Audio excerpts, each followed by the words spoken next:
I've already reviewed this game, but when I reviewed it, I was only like halfway through the game, and then I felt like I was a little bit too harsh about what I said, so this time I'm doing it again. But having finished it now, I have a lot more to say about it, and even though I already loved it, I love it even more now, so I want to do this again. But with that being said, I still have some complaints about the game, so let me get rid of those first, and then I'll move on to the compliments that I have and all the things that I loved. And there's 4 nitpicks that I have. First of all, the story.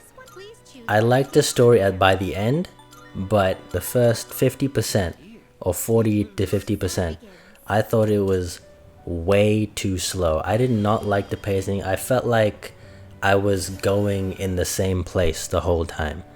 Like we were just going up Tartarus and we were just interacting with these characters, but nobody was progressing anything. Which leads to my next problem, was I didn't really like the concept of Tartarus and just constantly going up the floors, up and up and up, and just doing the same thing over and over again. I think that aspect of the gameplay loop kind of fueled my thoughts of that we were just running in the same place and making no progress.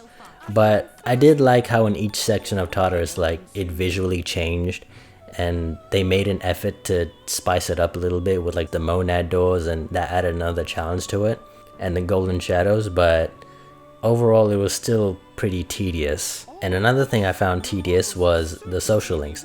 I like the social links. I love the aspect of these games. The only Persona that I've played is Persona 5, Persona 5 Royal, and Persona 5 Strikers.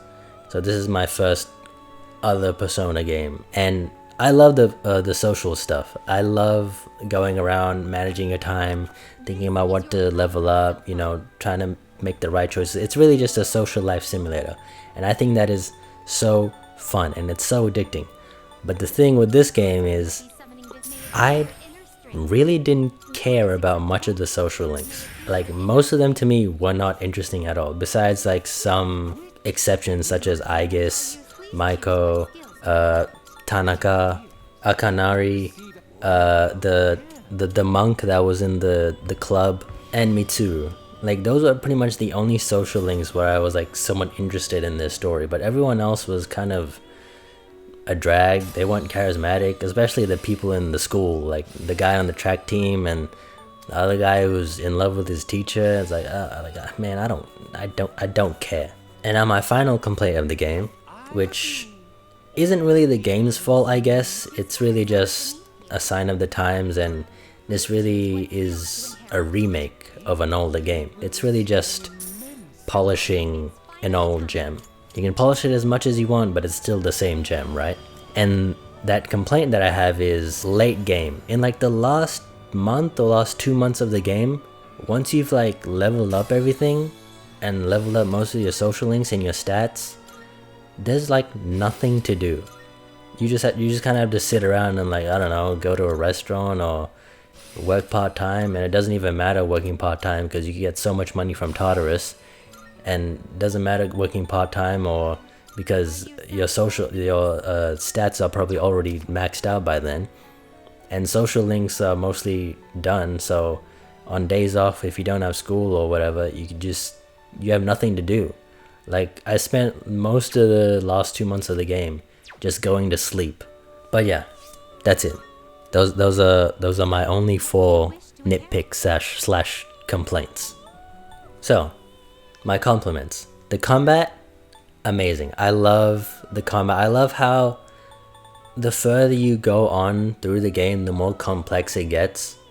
And as well as managing your team and figuring out how you want to play. And this game was a lot more, I felt I had to rely a lot more on stat buffs compared to Persona 5. I feel like I barely ever did that in Persona 5, but in this game it's kind of crucial to do that. And I like that. I had to strategize a little bit more other than just finding the weakness. I had to like play into the strengths of each character as well as finding the weaknesses of my enemy. Visually, it's great. Obviously, everybody knows that. I love the blue, I love the style, I love the music, I love just how Atlas has created this visual persona. Oh my fucking god, I can't believe I said that. Like a visual style, like something that's concrete. Like when you think of Persona 3, you think of blue. When you think of Persona 4, you think of yellow. When you think of Persona 5, you think of red and black. And I like that. I like that they've designated a color for each of them. And the characters. The main thing I said in my last review was I did not like the characters. And I was around like 40 to 50% into the game when I said that. And that was true. I did not really enjoy the characters at all. I thought they were just completely stereotypical, very tropey, somewhat annoying. I didn't connect to them at all. But over the progression of the game, I started to connect with them. And I started to connect with them and care about their motives and what they're doing and their interactions when Aragaki got introduced into the team, when he joined. And then a certain event happens with Aragaki around like 60% into the game, which I'm not gonna say because for spoiler reasons. But when that happens, it was like the catalyst for everyone to start moving on, for everyone to start growing and developing and becoming three-dimensional. I felt like everyone broke out of their stereotypes and broke out of their tropes. Even though they still had that sort of personality, they became a lot more meaningful, I guess. I think that's when the game really just starts picking up, after Aragaki comes in. After Aragaki comes in, and especially after that event with Aragaki happens, the story goes at a good pace, the character progression goes at a good pace, the areas in Tartarus become a little bit more interesting. Each character went through their own ordeals that allowed them to grow even more. It was overall just a really slow burn of a game, which of course I knew that when I was getting into it, having played Persona 5, that I knew this was going to be a long game. And I appreciate these types of games because it feels so good when you finish the game after a long journey. It feels like, I really went on this grand adventure with my friends and it's finally over. And you know, it feels, even if you had a lot of complaints and nitpicks or something that you thought was annoying, in the end it feels good. It feels wholesome. It feels like it was all worth it. And that's truly what I felt playing this game. The ending I liked so much. Everything about this game gets better the longer you play. It was just a shame that the first 40 to 50% of the game was, I felt, a little too slow. And if another person that wasn't like me wasn't interested in these games, they might have dropped it by now.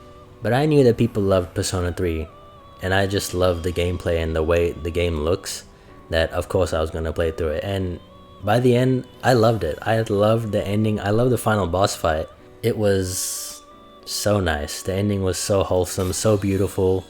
The progression of every single character. I liked Aigis' progression the most, and Sanada, and Mitsuru, and Junpei. Literally everyone in the main cast was great by the end, I felt. Also, if you're wondering which waifu I chose Aigis, so you know, judge me however you want. But yeah, overall I'd give it a 9 out of 10. And that's all I have to say about Persona 3 Reload. That is all. Goodbye.